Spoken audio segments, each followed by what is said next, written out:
Bonjour à tous et merci d'être avec nous pour ce 6h30. Nous sommes au 4e jour de la campagne pour le référendum ce mardi 25 octobre 2016.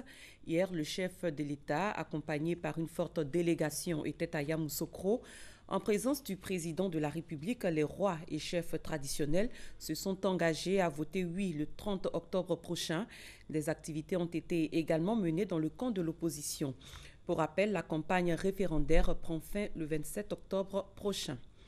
Et sachez que la CDVR, la Commission Dialogue, Vérité et Réconciliation, va procéder aujourd'hui à la remise de son rapport détaillé. Ce sera à la primature. Nous commençons avec l'économie. La Côte d'Ivoire devient le deuxième pays en Afrique à se soumettre à une notation financière en monnaie locale après l'Afrique du Sud. L'information émane de l'agence panafricaine Bloomfield Investment.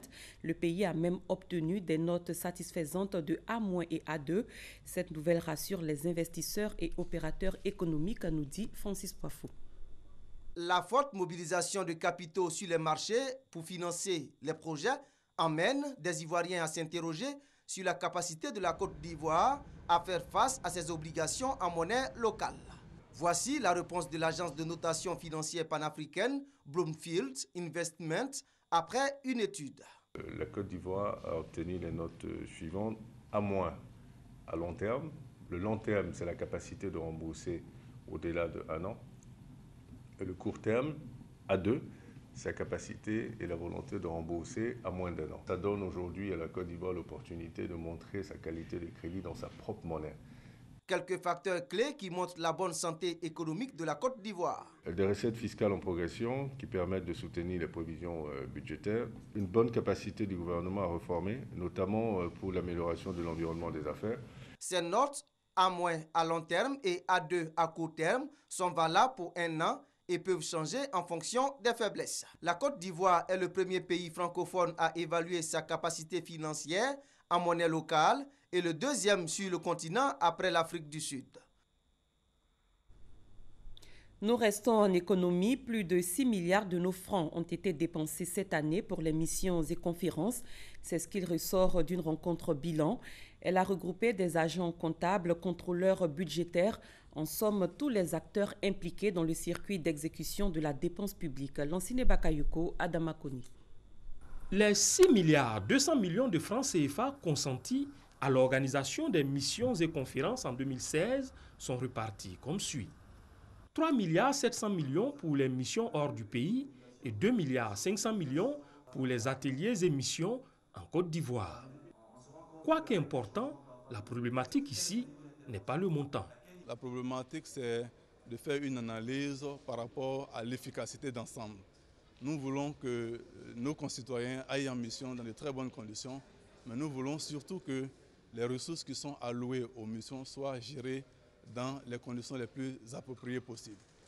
Malgré la diversité des priorités, le gouvernement accorde une attention particulière à ses agents désignés pour effectuer des missions sur place ou à l'étranger.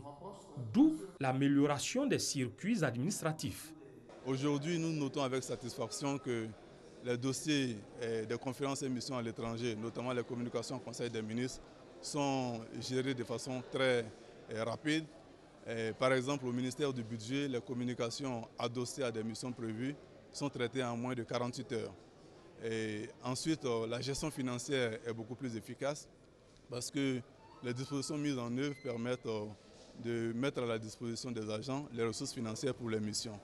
Et lorsqu'il arrive que des agents préfinancent les missions, l'encadrement de ces préfinancements et les remboursements se font à très bonne date. Au fond, l'exécution des missions s'adosse à un dispositif encadré par la commission interministérielle des conférences et missions.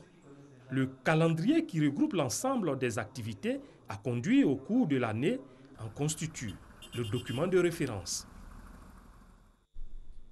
Dans le domaine de la fonction publique, le Forum international sur les réformes institutionnelles et la modernisation de l'administration a refermé ses portes. Des recommandations ont été faites. Elles vont être soumises au gouvernement pour leur mise en œuvre. Mamadou Kwasi. Fini le Forum sur les réformes institutionnelles et la modernisation de l'État. Une rencontre qui a enregistré la participation de plusieurs experts internationaux. Des recommandations portant entre autres sur la transparence, la valorisation des ressources humaines, le respect des règles d'éthique et l'obligation de rendre compte. Des recommandations contenues dans ce qu'il faut appeler désormais la déclaration d'Abidjan sur la réforme institutionnelle. Faire un audit organisationnel dans tous les pays qui ne l'ont pas encore fait, afin de les doter, en fonction de leurs avantages comparatifs, des capacités humaines et d'envisager les réformes à mettre en œuvre. Renforcer le réseautage entre les administrations à travers le développement des TIC afin d'optimiser les relations entre l'administration et les usagers. Recruter de façon rigoureuse les fonctionnaires et agents de l'État de sorte à favoriser le mérite et la compétence. Le ministre de la fonction publique et de la modernisation de l'administration a félicité les participants pour la richesse du document de conclusion. Il promet la traduction en actes de ces recommandations pour une administration publique ivoirienne performante et efficace. Il s'agira d'offrir aux cadres et aux agents publics les conditions qui leur permettront de se sentir respectés et motivés dans un environnement professionnel. Je voudrais vous rassurer que ces recommandations et axes d'action seront fidèlement transmis au gouvernement pour leur traduction en plan d'action susceptible de modifier qualitativement notre administration. Plusieurs administrations publiques de Côte d'Ivoire et des pays de la sous-région ont pris part à cette rencontre. Et la déclaration d'Abidjan s'est vue comme une panacée pour le bonheur des fonctionnaires des États africains. Un mot d'environnement, l'équipe nationale NRBC, nucléaire, radiologique, biologique et chimique, veut faire face efficacement aux cas de crise ou d'accident impliquant des matières NRBC. Elle a initié mardi dernier une rencontre en vue de renforcer la cohésion et la coopération interinstitutionnelle en son sein. Hermaniami. En cas de sinistre impliquant des matières d'origine NRBC, nucléaire, radiologique, biologique et chimique, la Côte d'Ivoire veut pouvoir faire face efficacement. L'équipe nationale NRBC multiplie donc les séances de formation. Cet atelier qui a lieu au groupement des sapeurs-pompiers militaires de l'Indéni à Adjamé vise donc à renforcer la cohésion au sein de l'équipe nationale NRBC et la coopération interinstitutionnelle. La négociation est considérée comme une habilité aujourd'hui. Ce n'est pas tout à fait évident. Lorsqu'il y a une crise qui s'installe, il y a un désordre, les gens n'ont plus les mêmes manières de penser. Donc évidemment, il faut savoir aborder les questions, échanger avec les gens.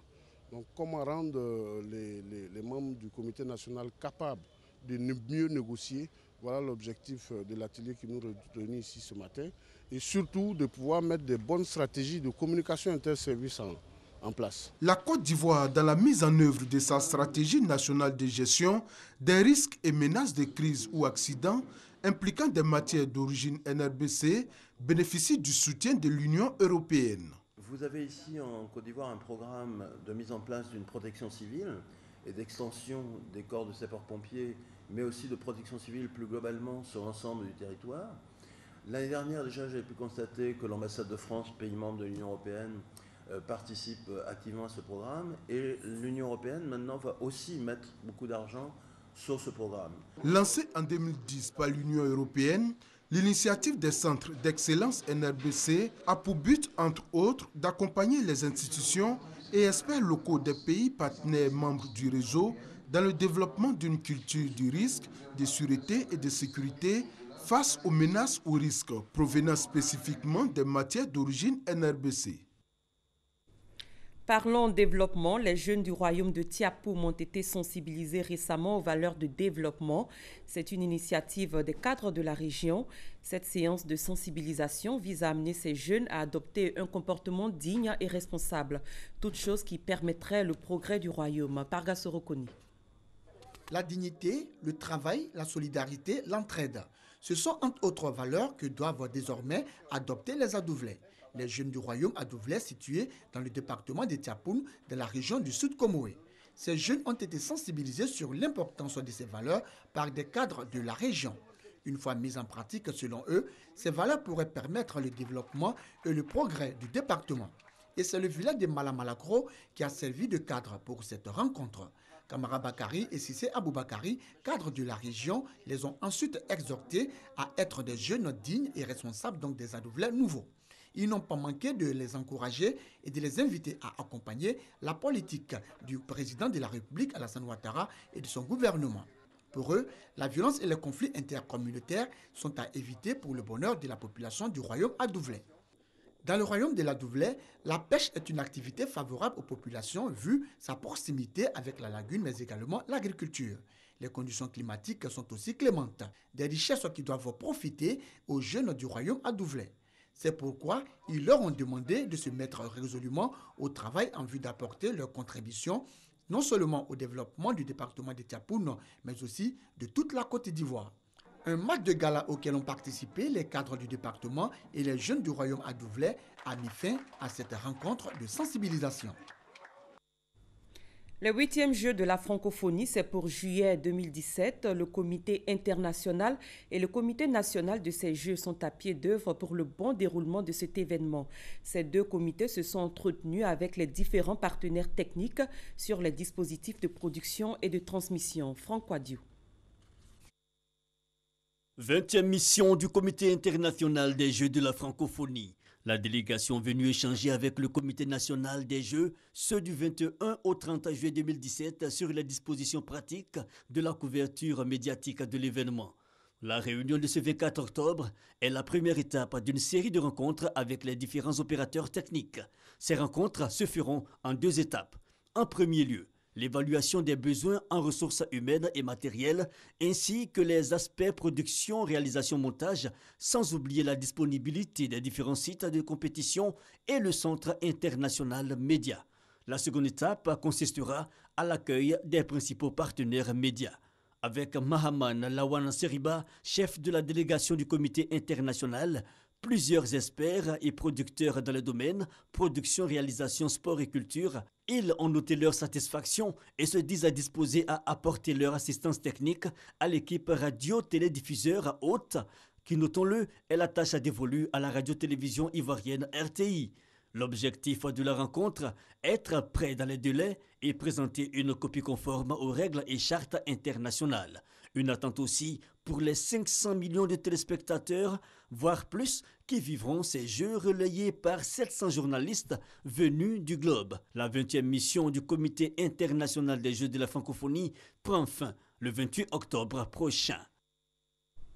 À l'étranger, en bref, un avion effectuant des missions de reconnaissance en Méditerranée pour le ministère de la Défense français s'est écrasé hier lundi 24 octobre dans la matinée à Malte, tuant les 5 hommes se trouvant à son bord.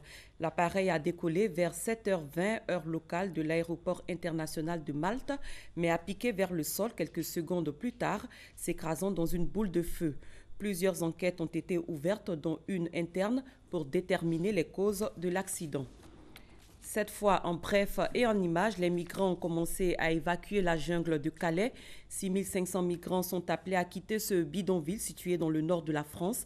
Ils sont destinés à rejoindre des centres d'accueil repartis dans tout le pays. Hier, vers 6h heure locale, des migrants sont arrivés pour l'évacuation totale du camp. L'opération, qui se veut humanitaire, va durer au moins une semaine.